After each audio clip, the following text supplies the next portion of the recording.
नमस्कार, Indian press house में आपका स्वागत है। मैं हूं शिवम। आज एक ऐसी खबर, एक ऐसी कहानी आपके लिए लेकर आया हूं जिससे आपका सीधा वास्ता है। आप हर महीने उससे जूझते हैं। कल्पना कीजिए कि एक मिडिल क्लास परिवार जहां माता पिता अपने बच्चे के भविष्य के लिए दिन रात मेहनत करते हैं।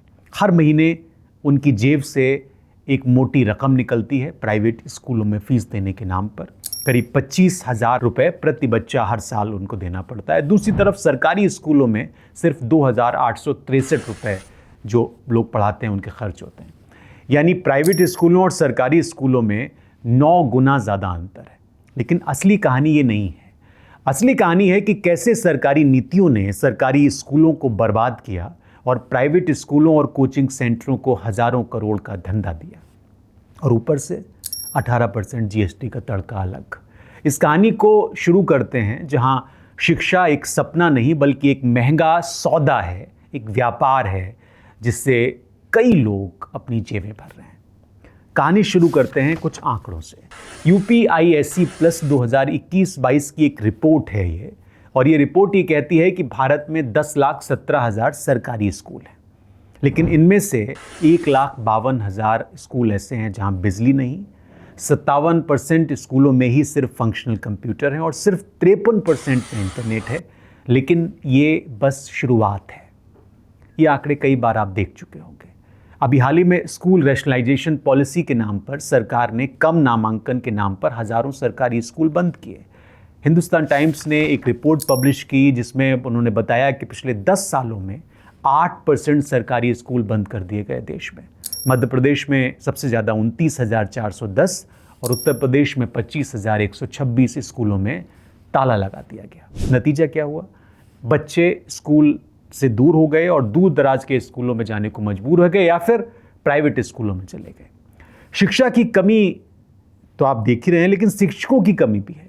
यूडीआईएससी प्लस 2021-22 के और आंकड़े हैं जो ये कहते हैं कि 10 से 15% सरकारी स्कूल ऐसे हैं जहां पर सिर्फ एक टीचर है और 40% शिक्षक के जो पद हैं वो खाली पड़े। यहाँ तक कि आईआईटी आईआईएम में भी ऐसा ही है। लेकिन शिक्षकों को क्या करना पड़ता है? इसके अलावा जो हैं भी शिक्षक, वो पढ़ाते कम हैं, गायों की गणना कर रहे हैं, राशन कार्ड चेक कर रहे हैं, वोटर आईडी कार्ड चेक कर रहे हैं, ये सब करते रहते हैं। फंडिंग की कई भी एक नंबर है। वर्ल्ड बैंक की एक रिपोर्ट है जो ये कहती है कि भारत सरकार शिक्षा पर जीडीपी का सिर्फ 3.5% खर्च करती है, जबकि वैश्विक औसत 4.5% का है। एनईपी 2020 ने 6% खर्च का वादा किया, लेकिन वो अभी भी कागज़ों तक सीमित है। और ये जो जेनजी का पूरा आंदोलन चल रहा है उसको भी ये देखना चाहिए। अब आते हैं कहानी के अगले ट्विस्ट पर। जब सरकारी स्कूल कमज़ोर हो रहे हैं, जर्जर हो रहे हैं, तो प्राइवेट स्कूल और कोचिंग सेंटरों की चांदी हो रही है। ये सरकारी आंकड़े कहते हैं। कितना मोटा पैसा ये लोग कमा रहे हैं। प्राइवेट शिक्षा का जो बाजार है वो स्टैटिस्टिका का आंकड़ा कहता है कि भारत का शिक्षा बाजार $225 बिलियन, लगभग 18.75 लाख करोड़ तक पहुंचने की उम्मीद है।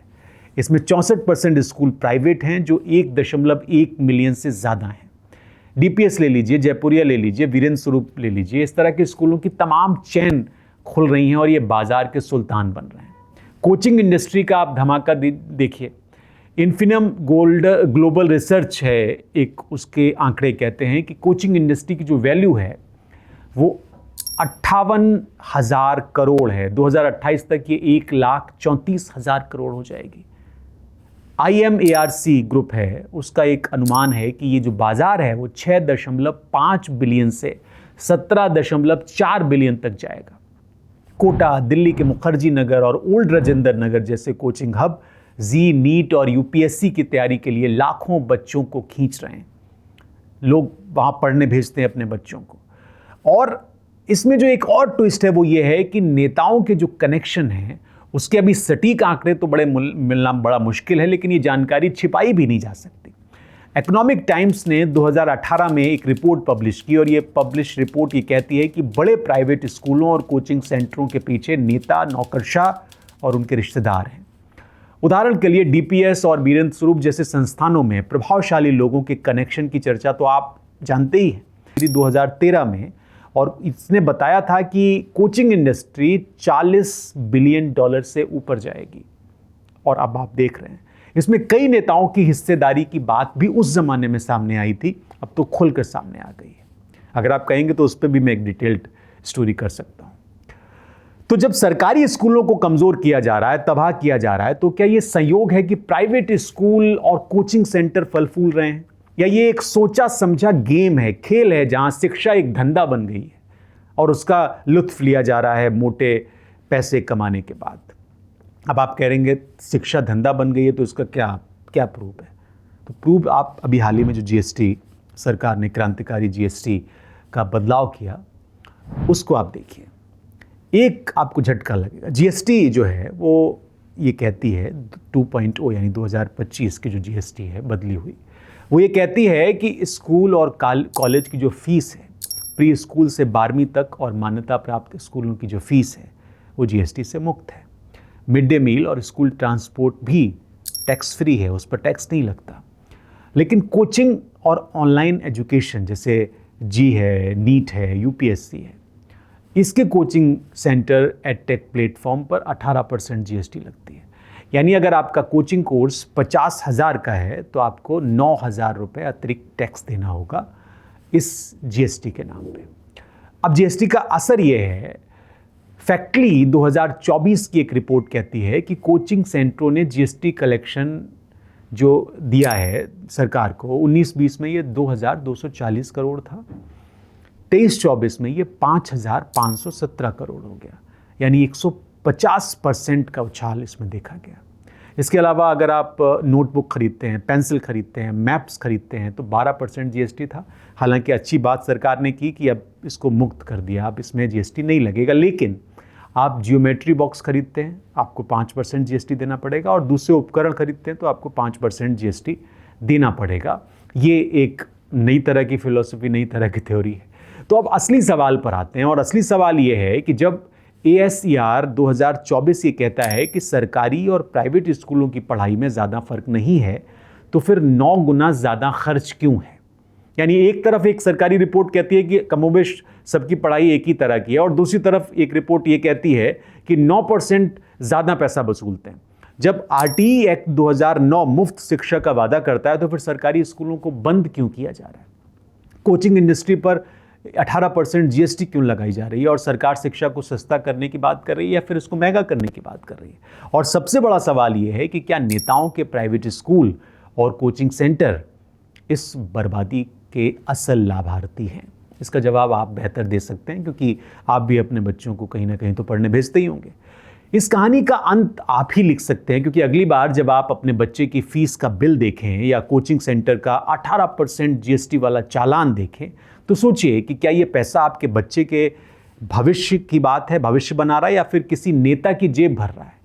सरकारी स्कूलों को बचाने की जिम्मेदारी किसकी है? और क्या शिक्षा अब एक सपना है या फिर सिर्फ हजारों करोड़ का व्यापार है, धंधा है? जैसा कि आप देख रहे हो हर शहर में और छोटे छोटे कस्बों में इस तरह के धंधेबाज शुरू हो गए। इस वीडियो को लाइक करें, शेयर करें और कमेंट करके बताएं कि आपका अनुभव क्या है।